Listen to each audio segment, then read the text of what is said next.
Hello, Happy New Year, and welcome back to Tomato Tomato. I'm your host, Talia Shurin, and I am absolutely stoked to bring you this episode with the brilliant Professor Roman Feiman from Brown University. Professor Feiman earned his PhD in psychology from Harvard University in 2015. He then went on to complete postdoctoral work at both Harvard and UCSD before coming to Brown, where he now teaches as well as directs the Language and Thought Lab. We start in a pretty conventional place. We talk about his research and the nuts and bolts of language, thought, cognition, and psycholinguistics. But then we start getting into the specific research he's done. And from there, we talk about everything from marketing to semantics and pragmatics to apples and martinis and ducks and hammers. And finally, one of the best justifications ever given on this podcast as to why linguistics is interesting. It's a great episode. I loved talking to him. He's really just a total genius. So I hope everyone listens to this podcast and learns a lot. And without further ado, please welcome into your ears Professor Roman Feiman. Welcome to the podcast, Roman Feiman. Thanks so much for being here. Yeah, nice to be here. Yeah, so could you just tell everyone who you are, what your research, what you're interested in, passionate about, and then why your work matters?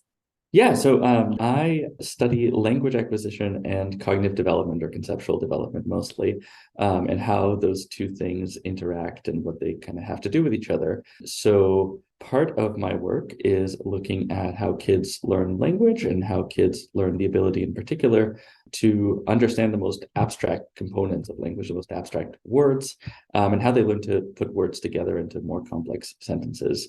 So I'm really interested in the acquisition of semantics, of meaning, of compositional meaning.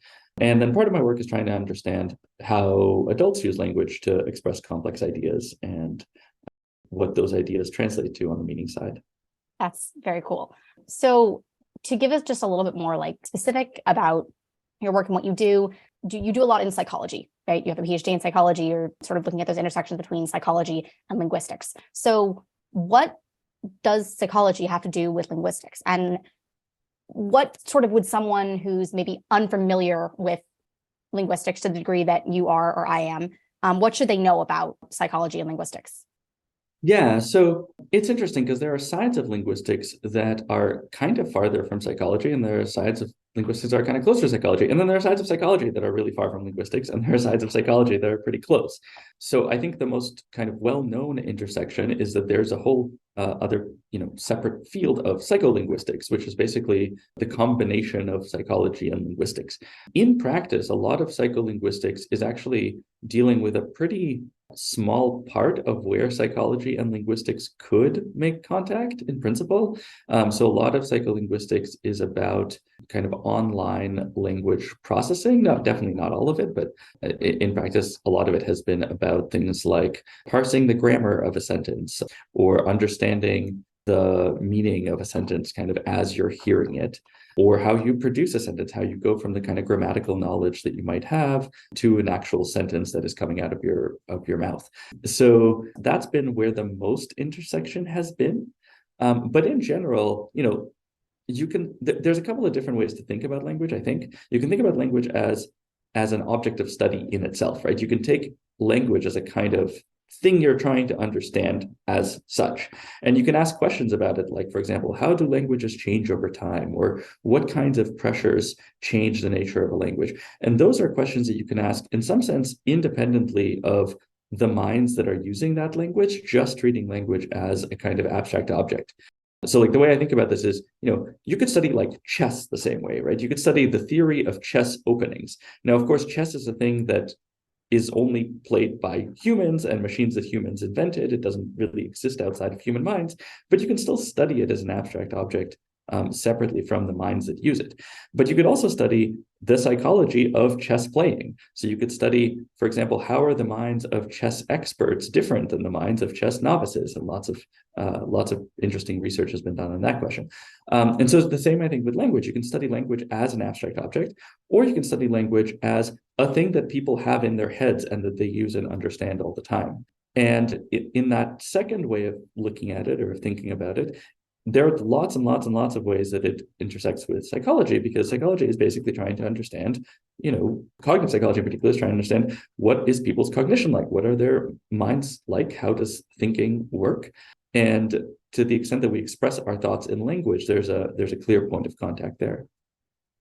That's really, really cool. So you're talking about sort of like there's linguistics, the word, the field of study is really, really broad. I think that's kind of what you're getting at, is that there's lots of different ways to do this, and that language can be an abstract object, which I think is something that people don't get a lot of the time. That when you study linguistics, you're really not studying like English per se, or even like things that are specific to English. It's language as a thing, language as a noun. I think that's really cool that you're looking at language as an abstract object, but in our minds. Yeah, and I think every even in sense. linguistics, like aside from psychology, even linguists, I think, vary a lot in how they look at it. So like there are definitely a lot of linguists that do treat language as just an abstract object, but then there are linguists who I think are concerned with how it is instantiated, how that abstract object is represented in people's heads. What is it that people know when they know a language? What is that knowledge like? How do we characterize it? And there are folks working in, for example, syntax or semantics, whose work is constrained by those sorts of questions, by the need to eventually make contact with how people's minds work. Right. Okay. So you led right into that. So language and then kind of thought, because that's kind of what you're getting at, this knowledge that we have of language and it's in our brains, and that's thought. And isn't there a lot of research being done about like what comes first, thoughts or language, or is it? Yes. Well, I guess depends on what exactly you have in mind there, but like whether you mean things like learning, in general, like learning the meanings of words or learning how to express sentences, or whether you mean in sort of online processing. I think in terms of online processing, like just what I'm doing right now as I am speaking to you, I think the idea, kind of at least the intuition that most people have, is I start out with something, some message that I want to convey to you, and then I have some complicated sequence of processing in my head that translates that message into, in this case, spoken speech in English. And then you've got some system in your head for reverse engineering that back to a message, right? So you get the spoken speech in English, and then you've got to do something that kind of reverses the process that I did to get back the message that I intended to convey to you. And that's roughly how a conversation between us is going, is we're going back and forth kind of doing that. That's at least at first pass, I think, the story that everybody has in mind. Okay. So what's the difference then between language and thought in children versus in adults? Because if thoughts come first, if like the desire to convey something comes first and then spoken language, then how does that work with children? Yeah. So with children, I think there's kind of like a fundamental mystery or puzzle, which is one of the things that I am trying to understand the most, which is, do they have the same thoughts as us? So obviously they don't have the same language as us, at least at a certain point, right? Like no child is born knowing English. That's the thing that they have to learn. But to what extent do they have the same thoughts as us? And then the only thing they have to learn is how to express those thoughts in language. And so, a good kind of comparison for that is just imagine yourself learning a foreign language, right? You would presumably have all of the thoughts that you currently have. You'd be able to think about all the things that you can think about. You just wouldn't know how to say them in that other language. And so maybe that's kind of the position that kids are in too, except with their first language, right? Maybe learning their first language is like you learning your next language. That's one possibility. And the other possibility is, no. Kids are really fundamentally different than us, not just in the language that they know, but in how they think. And in the process of development, of growing up, they start to think more and more like adults. And maybe the process of learning language has a causal role to play in that. Maybe it actually gets them to start thinking more and more like adults in some way. And then that is, of course, a big, big topic of research and really just kind of, again, mysterious. So how could that possibly work? How could hearing a sequence of sounds, or if it's a sign language, seeing a sequence of signs, how does that get a new thought into your head that you couldn't think about before? It's pretty clear how it could get a thought into your head that you could think about, but you just happen to not be thinking right now. That's what communication is. Right. But how could it get a thought into your head that you couldn't think about before, right? So what is the process of learning new concepts like? And how could language help a child do that? For my money, that's like the $1 million question. That's a $1 million question. So is that kind of what you're talking about? So on the, I guess the landing page for you on like Brownie EDU is you have the question or the statement, there are no bears on Mars. Right. And you say like that's a statement that we all understand. We may not have thought it before. We may not have thought about bears or Mars in the same sentence, but that is something that everyone understands. And then because we understand that sentence, we can get to other sentences like there are no brown bears on Mars. Right. Or that there are no mammals on, or, there's all kinds of presuppositions entailed in that sentence. Is that kind of what you were sort of referencing then? Yeah, that's part of it. So there's a couple of components there. So one is, how do we learn those individual words? There are no bears on Mars. Do we start being able to think about bears and about Mars and about whatever? And we just don't know what it's called. Now, in the case of like Mars, especially, that just seems kind of crazy. Like, if you'd never heard of Mars, how would you be able to think about Mars at all? Like, presumably the only way you even know Mars exists is because someone told you at some point, right? So that's the kind of puzzle I was referring to, is like, how does somebody telling you about Mars, where by hypothesis you couldn't think about Mars before, how did hearing about it get the idea of Mars into your head? How exactly does that work? So that's one part of it. And the other part of it is, I think what you were just referring to, is the way that you have of putting those meanings together. So not only do we have the individual concepts and the words that express those concepts, but we also have the ability to compose them in this kind of like systematic way where we understand what the thought is really easily, and we can draw inferences on the basis of the thought as soon as we understand it, right? It just feels like really, really intuitive, I think, to pretty much every user of English to make that kind of inference. And so then there's a developmental question about that. Like, is that something that kids have to learn? Is that a system of putting meanings together into thoughts that has to develop? Or is it the case that the kind of basic ability to put concepts together into thoughts is already there, and what's missing are just the individual pieces, right? So it's like a map that you're coloring in or something, right? Like, you've already got the outlines, you've got all the ways in which it could work, but you just don't have the pieces there yet. And so the process of learning individual concepts on that story is just the process of like learning what pieces to fill in your vocabulary with, so that you can then compose them and put them together. But you're not learning the ability to compose. That you've already got, right? Mm-hmm. So these are kind of different alternatives. And again, I mean, I don't think well, at least I should speak for myself. Maybe somebody knows the answer to this, but I at least do not know which of those is the right story. And so that is one of the things that I'm really, really trying to understand. So you did a study that I found really cool called Mapping Words to the World, in which, and please correct me if I'm wrong, you were sort of testing children versus adults and their ability to locate objects, and used a red apple, I believe it was. And so with children, it was that red apple, and children looked for the red apple, whereas adults gravitated more towards grammar to show them which object you were referring to, being like that. They were like, okay, so what is that? Oh, it's the red apple. And children started with red apple and then found that. And at the conclusion of this study, you said that, this study sort of alludes to that there may be a substantive difference between how children and adults connect words to the world. So what are these substantive differences between language acquisition in adults and children? And how and why does our understanding of reference and grammar evolve?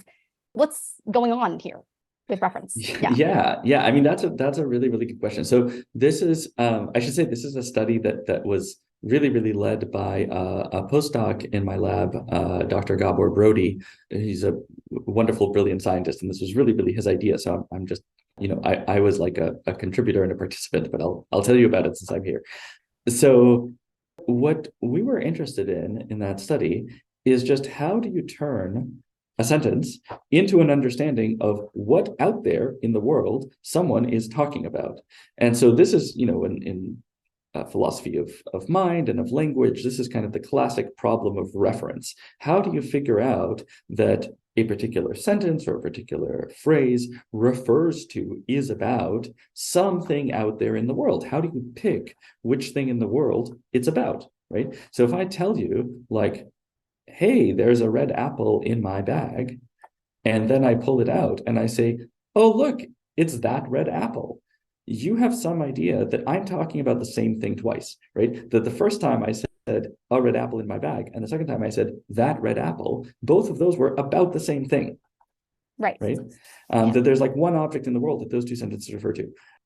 If I said there's a red apple in my bag, and then I rummaged in my bag and I pulled out a red apple and I said, oh, a red apple, right? What's your intuition? It's like a little weird, right? It's like, are you talking about the same thing? It sounds like you might be introducing a new thing, right? Yeah. It sounds like you might be talking about another object. And all I did there really is I changed the grammar from that red apple to a red apple. And so this was basically the kind of starting intuition, is that just these little grammatical elements, these articles, tell us, as again, competent users of English, whether somebody is talking about the same object that they were talking about before, or whether somebody is talking about something new. Okay, now what is red apple doing? Well, red apple is then presumably helping you to identify which object I'm talking about in the first place, right? And then maybe to re-identify it as the same one.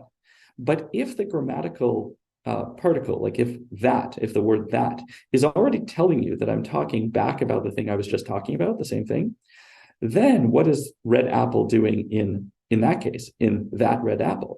Because it doesn't seem like it's really strictly necessary anymore. It seems like that is telling you, okay, we're going to talk about the same object again. And red apple is just kind of like helping you to get, to further just like reaffirm, yeah, we're talking about that thing from before. And so the intuition for this study comes from this idea of trying to separate the roles of the grammar from the role of the descriptive information, like red apple.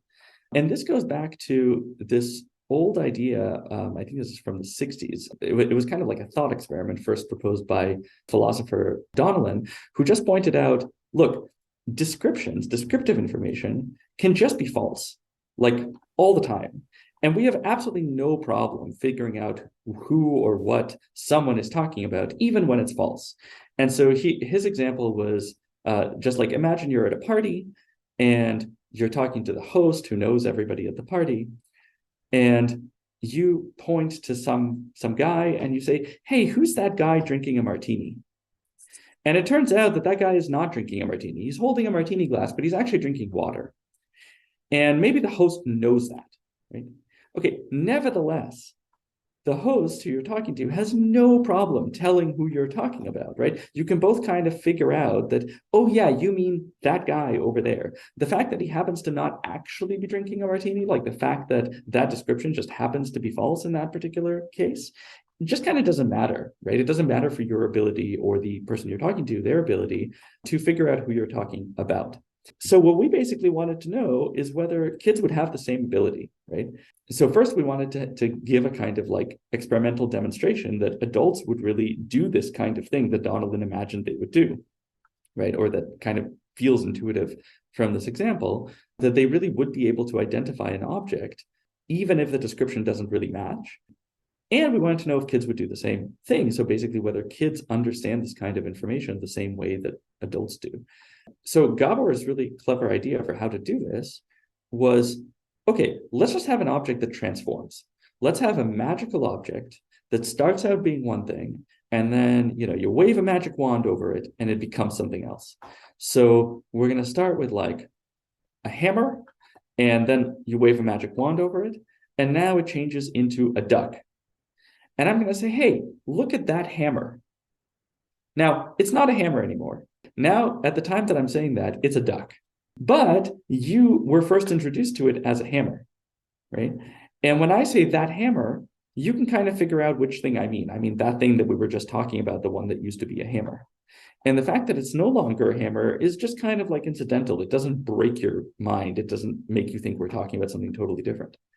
And so we found that just like in that kind of example of the man with a martini, adults are totally happy to do that. So when you give them the scenario, you have a couple of different objects, and then you've got this one magical object, and you say, oh, wow, like look at that, look at the hammer. And then, oh, wow, look, it turned into a duck. Can you give me that hammer? Right? They totally know to click on the duck to choose the hammer turned into duck. Right. More than a duck that we've never talked about or a hammer that we didn't particularly single out. Kids don't do that. kids refuse, and this is what we found, is kids refuse to talk about something that is now a duck as that hammer. When you say, give me that hammer, they do not give you that hammer that turned into a duck. They only will give you something that really still looks like a hammer. So in other words, kids are really, really prioritizing the description, right? They're, in this case, like they're really prioritizing the noun. So, if you say, give me a duck, they want a duck. And if you say, give me a hammer, they want a hammer. And if you say, give me that hammer, they still want a hammer. Doesn't matter that that there's this other thing that we have just been talking about. Now, what is going on there? We really, really don't know, except to say, here's what we do know. We know that kids do understand the difference between the word and the word that. So it's not like they just don't know what words you're saying and therefore they're insensitive to that kind of grammatical distinction. That's not the case. We know that for sure, because if we give them a versus that, but the description matches in both cases, they'll give us different objects. So if we say, hey, here's a hammer, click on that hammer, they'll give us the same hammer that we were just talking about. But if we say, hey, here's a hammer, click on a hammer or click on another hammer, they're more likely to give us a different one, right? So they know that distinction, but it seems like just the descriptive information is just overriding whatever the description is. I'm sorry, whatever the distinction, the grammatical distinction is that they're understanding. So the description is really the thing they're going with. And for adults, it's the other way around. For adults, it's the grammar is really the thing that they're going with. And, if you ask for a hammer and now it's a duck, as long as I can figure out which object you're talking about, it doesn't matter. So that means there's got to be some development here, right? There's got to be some developmental trajectory where kids go from being more description oriented, the way that we found they are, to being more grammar oriented, the way that adults are. And then this is just the next step. Just what is going on? What is this development? Why is that happening? Is it just a matter of weighing the grammatical cue more than they used to? Maybe it's just kind of as simple as that, just being like, oh yeah, this grammatical thing is really important for figuring out what people are talking about. I should really pay more attention to that. Like before, I kind of understood it, but I just thought it wasn't that big a deal. Now I should really understand this is really important information somebody's giving me. So maybe it's just a matter of that, or maybe it's a really kind of different understanding of how language and these particular aspects of language interact with objects in the world and what it is that people are referring to when they're using different words. So really kind of understanding that grammar has this primacy, that you should really try to understand what somebody is talking about by first kind of looking at what grammatical particle they're using, identifying whether they're talking about the same object they were before or something new, and only then using the descriptive information to select between different candidates once you've narrowed that in. So that's, those are, I think, different possibilities, and that's, that's a way to go forward. Okay, cool. Yeah, no, that's sorry, maybe cool. that was more detailed than you bargained for. Oh, no, that was perfect. I mean, I'm just sort of processing. But that's really cool. You could even say it has something to do with, as we grow older, we're just sort of more able to kind of follow directions in a way, or we figure out we're just better at figuring out what people are asking for.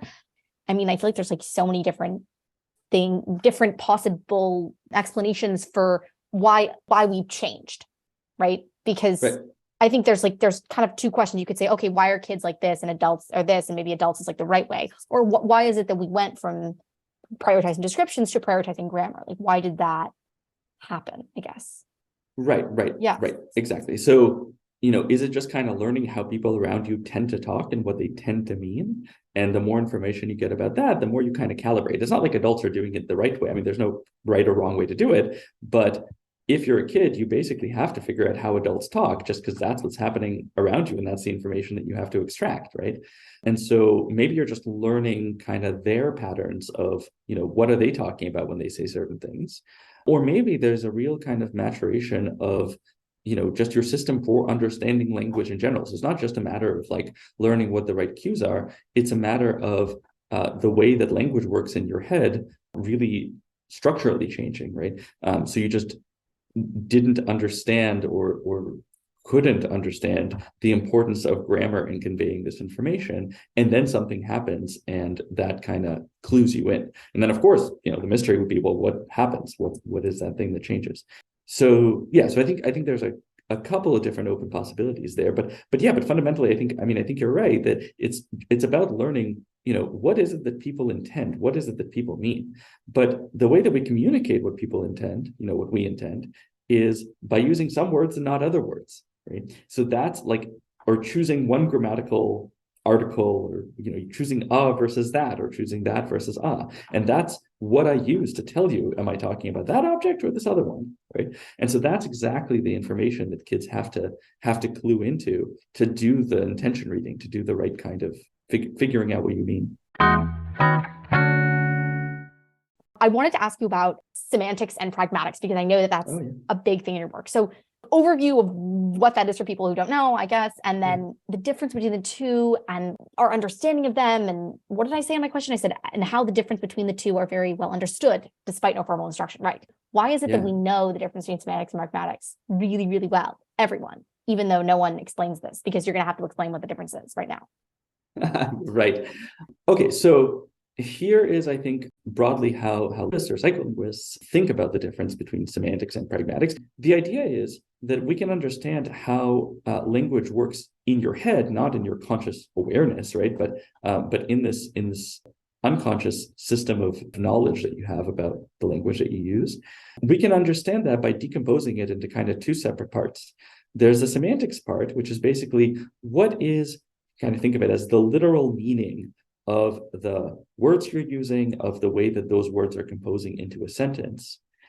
Just what does that sentence mean, kind of independent of how it might relate to anything in the world.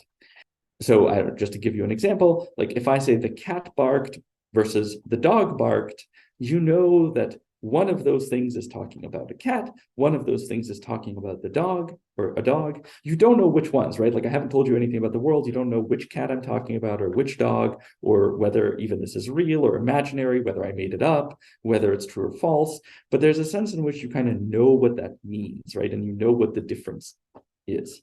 Okay, so that's the semantics side, is just understanding that meaning.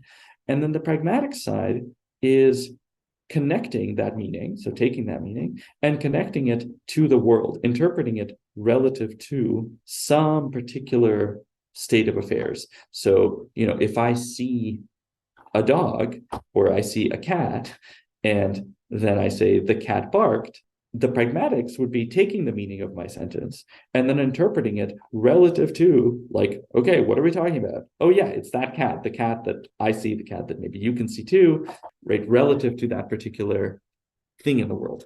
So that's the kind of distinction that, and that's a very, very rough gloss of it. But that's a kind of like theoretical distinction that I think people often draw. Pragmatics is meaning enriched by additional knowledge, enriched by context, enriched by what you think people are talking about, enriched by your read of what you think people are intending to convey, why they're saying whatever they're saying, right? But the kind of unenriched part, the just core basic meaning part, that's meant to be the semantics. And I should say that this is a theoretical notion, right? This is a way to explain how people use and understand language. This is not a thing that is accessible to people themselves, or that like we obviously know is a crisp and clear distinction in all cases. In many cases, it's really actually not clear whether a particular phenomenon or a particular thing that people do with language is due to semantics or pragmatics or some combination of the two. Where exactly that boundary is, or sometimes even whether there is a boundary, is not clear. So these are just kind of theoretical notions that theorists are using to understand what's going on, right? Like if you ask a naive, just a non-scientist English speaker, hey, did you just use semantics or pragmatics to understand that sentence? They'll look at you like you have 17 eyes, right? Because they just don't know what that even means. So this is not like an intuitively accessible notion. This is a scientific term of art. Right. Okay. That's a really great, more in-depth overview of what semantics and pragmatics is. Normally when people ask me, what's your favorite part of linguistics? Oh, semantics and pragmatics. What is that? It's, well, if you could close the window, that'd be great. Right. Because semantically, that is a statement. That's like, okay, cool. It'd be great if I could close the window. But pragmatically, that's a request, or a demand or whatever it is, please close the window. And Steven Pinker, the Harvard, I guess he's a psycholinguist, cognitive scientist, but he does a lot on this. And he has this whole like, I think he has a TED talk and he's just like lists off different famous examples of something that is semantically one thing, but pragmatically something else. And it has this sort of comedic effect because when you look at all these phrases through what they actually mean, it just like makes no sense. Like, if you could pass the guacamole, that would be awesome. Or do you want to come up and see my etchings or something like that? Like he's just like going through all these sort of euphemistic sounding sentences that we use to mean something very different. But like no one's confused. I'm not bewildered when anyone says something like, if you could close the window, that would be great. That's right. That's right. So this is exactly what I mean by they're theoretical constructs here, because when somebody just says that to you, like, if you close the window, that'd be great, you don't think, well, there's the literal meaning, but then there's like how it relates to the world and what the person would want me to do. Like you just interpret it as that's a request to close the window. Cool. You're not aware of the kind of decomposition of different maybe mental processes that are going into building up that understanding that, oh yeah, this person wants me to close the window. But in terms of like studying how this might actually work in your head, kind of trying to reverse engineer, the computer program that is helping you understand that request, it turns out that it just gets us a lot of mileage to treat them as somewhat separable processes, right? To say, okay, there's a part of what you're doing that is just understanding the literal meaning. Like you're just understanding, if you could close the window, that would be great. You understand that it's a sentence about closing the window, not closing the door and not opening the window. And then there's the pragmatics part, which is figuring out, okay, now that I've got this literal meaning, why did this person say that in this particular context? Oh, because the window is open and because they're cold and because I'm standing near it and, they want me to do something about it. So just theoretically decomposing these into separable parts of the understanding process of language comprehension, it just turns out that it goes a long way towards explaining how you're doing it. So yeah, that's why I think linguists and psycholinguists and psychologists like those notions, because it really helps to distinguish those two things. Right. Yeah. Cool. And then it goes into like, metaphor kind of, I think like it's a cool thing to understand if you're a poet or if you're an English major or whatever, like understanding semantics and pragmatics is useful, I think, for anyone who's looking to be clearer in all ways. Totally. Yeah. Totally. You know who it's really useful for? I always think this. People in marketing. I'm always shocked how much people in marketing seem to not understand pragmatics, even just on an intuitive level. And then I think, okay, like maybe you actually have to study this stuff. My favorite recent example of this that I saw, it was a for sale sign on a house. And then above the for sale sign, it said, not haunted. Why? Now, exactly. Now, Yeah. think about the pragmatics of that. What does it do when you tell somebody that the house they're looking at is not haunted? What that does is it raises a question in your head. Why is this person telling me this? Right. Was it ever haunted? Yeah, was it haunted before? Is it not haunted now because they got an exorcist? Was there some doubt about whether it's haunted? Right. So it raises this question that you weren't even considering before. And I'm 100% sure it backfires because, normally when you're looking at a house, you don't ask yourself, is it haunted or not? But now that somebody put up that not haunted sign, you go, oh, wait a second. Now I've got to wonder about that. It like puts the thought into your head, right? Yeah. So that's exactly kind of the distinction between the literal meaning and the pragmatics. Like, yeah, the literal meaning is that it's not haunted. That's great. That should be totally reassuring. But the pragmatics of saying that something is not haunted when no one asked are weird, right? They kind of raise this issue, raise this question. Anyway, once you start like paying attention to this kind of thing, you notice it all over the place. It is so common for these sorts of like ads and stuff like that just to backfire in this way, because you're like, oh, now they got me thinking about this thing that they did not want me to think about. Right. Yeah. That's a great example. That's like passing someone the guacamole. It's not expired, like, yeah, exactly. Right. Yeah. This is actually, so among more savvy marketing people, this is a common marketing technique, right? So you'll see, it's like I think the classic example is like marketing a brand of beer and saying lead free. You're like, compared to your competitor, like it's like, if my brand of beer doesn't have lead, are you implying that the other brands of beer might have lead in them?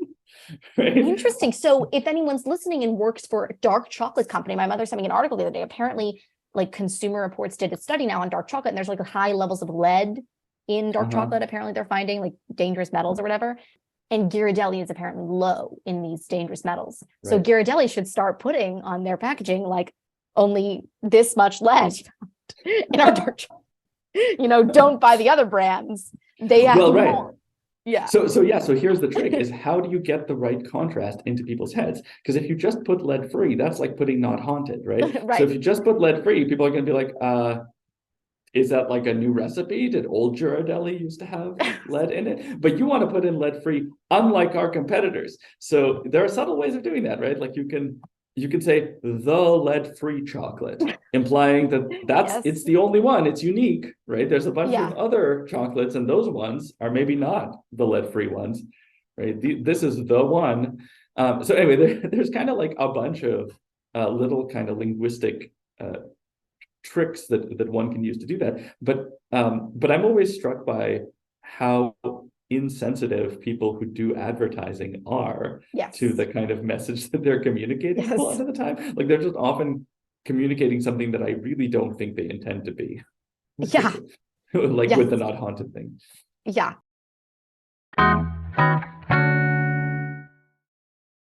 Why should everyone study linguistics? People ask me all the time, why are you a linguistics major? Like, ooh, linguistics, that's so weird. That's so interesting. I've never heard of that. What is that? Yeah. Why is it important that everyone understand language? Why should we all be studying language? Why is it cool? Yeah. Well, okay, right. So we just talked about one reason, which I think is a good reason, which is if you really want to understand what effect your word choices have on things, which I think is like a useful thing to Yes. understand kind of no matter what line of work or no matter what you do, then it's useful to study things like semantics and pragmatics, especially maybe pragmatics, to try to get at that and to not do things like put not haunted on your for sale sign if you're a real estate agent. Okay, so that's one possible reason, but that's kind of a narrow one, and that's like a very practical one. I want to make a defense. People ask me this all the time too. Is like, why do you do this? Like, what are you doing? Usually in a kind of like skeptical way, and I have an answer. I don't know if this is a satisfying answer to everyone, but my answer is just like, I really want to understand stuff. And I don't think there's anything wrong with that for its own sake. I think that the idea that it ought to be useful for something else is like a really weird thing. It's like some cultural norm that we have or that we've developed or that maybe like nervous parents have developed because they want their kids to get jobs and not be hungry, understandably. But just like intellectually, there's nothing wrong with just wanting to understand how something works. I want to say that like most of the scientific progress and then subsequent technological progress that all of humanity has ever made has basically at bottom been driven by just the desire to understand how stuff works. And linguistics is the study of how language works. And it's no different than anything else. Language is just, it's a natural phenomenon. As soon as there are humans, there is language. And so it's just a thing that's worth understanding for its own sake, just like, you think physics is worth understanding for its own sake, how objects move and how mechanics works and how, why are there planets and stars and what is that about? There's lots of fields of study that are just because we're curious animals. And I think it's okay to study linguistics because you're a curious animal who is curious about this particular thing. That's why I study it fundamentally. I don't think I need another more practical reason. It's not because I like want to help people. I mean, I independently want to help people, but that's not why I study this stuff. Really, if I'm honest with myself, I study this stuff because it's interesting. And I think that's okay. Thankfully, we live in a world where there can be room for that, and I think should be room for that. That's awesome. No one's ever given that answer before. People always give like a very specific reason why they do it, but that's a good defense of everything, right? It's just because you're interested in understanding it. And I think that's what drew me to linguistics in the first place. It was like, this is something that I should know something about because it's interesting and it's cool and it's complex. So it changes the way you think about the world, Once you understand or have a name for all these kind of things like reference and presuppositions, especially, it just changes the way you think through conversations and the way you act in conversations. It changes the way that your mind works, the same way that studying math changes the way you think about the world. Exactly. I just find that totally unappealing, unfortunately. So thank you for that answer. I think that's a really, really great defense of this field. Yeah, I think everybody's allowed to be curious about different things. I mean, I love math for what it's worth, but but I don't think everybody has to love it. And just like linguistics, I don't think everybody has to be interested in that particular thing. But some people are going to be, and that's Yes. great too. I worry that, anyone can be interested in math and anyone can not be interested in math, and that's fine. But if someone's interested in linguistics, it's because they have to be like introduced to it at some point, right? It's not That's something right. that you stumble upon in school. And that I think is one of the things that I just like frustrating. Because in order to actually start to be interested in linguistics, you kind of have to know what it is and be introduced to it. And when is that going to happen if you're not in a very Yeah. specific scenario? Yeah, I mean, so this is maybe a bit of a like pet peeve of mine or something, but people do kind of study linguistics at school, except they don't know it's linguistics, right? So when you Right. learn about grammar in whatever it is, third grade, fourth grade, I don't remember what grade it is, you're basically being taught some version of linguistics, except usually it's by people who themselves don't have training in linguistics, and a lot of the time say things that are just flat out wrong. Like, how many times did you learn that like verbs are actions, right? In like fourth grade grammar class. Yeah. Like, okay, well, verbs are not actions. That's just not true. There are tons of verbs that are not actions. There are tons of nouns that are actions. Like, I went for a run. My run was an action that I did, but it was a noun in that sentence. And if that's how you're taught to think about what nouns and verbs are, you're going to be really confused a lot, right? So I actually think linguistics is kind of taught, except it's just taught in many cases incorrectly. Like it's just like really the wrong distinctions and the wrong definitions of things. And I think you're right that it just, because it's not introduced as linguistics, most people haven't heard of it by the time they get to college, and they kind of wonder, what are those like strange classes I've never heard of, and they have these opaque names like syntax and semantics. Like, what are those words? What is morphosyntax? Yeah. Yeah, what is but like, phonology? Yeah. but it's really not that different than like what you did in fourth grade grammar class, just the like kind of more accurate version of it. Yeah. So I think that if like one thing that could really improve things is if it was called linguistics in English class or whatever that class is, and it was taught with some understanding of actual linguistic science, and some understanding of like really what syntax is, what semantics is, because that's basically what those teachers are teaching anyway. They just, I think a lot of them don't realize that what they're teaching is basically linguistics. So anyway, so I think given that it's already kind of being taught, it actually wouldn't be that big a leap to teach it better and with an introduction that like this is linguistics. Yeah, it seems like, like I said, this is kind of a pet peeve. Yeah. I don't have much power to change that particular aspect of the education system, but like, boy, it's annoying. Because then also students have to unlearn a lot of stuff that they learn, like that noun verb stuff. And then, Yes. I've talked to so many people who are not linguists who just are like, yeah, that stuff that I learned it never really made any sense. Like, I found all of these exceptions, and I never knew how to think about them. And like when and then my teacher would say things like, oh yeah, but those are exceptions, but like the rule is this anyway. And I just like, that never made any sense. So yeah, there's a lot of exceptions. Yeah, I wish people's fourth grade skepticism was encouraged more. Yes, giving kids the power would be great.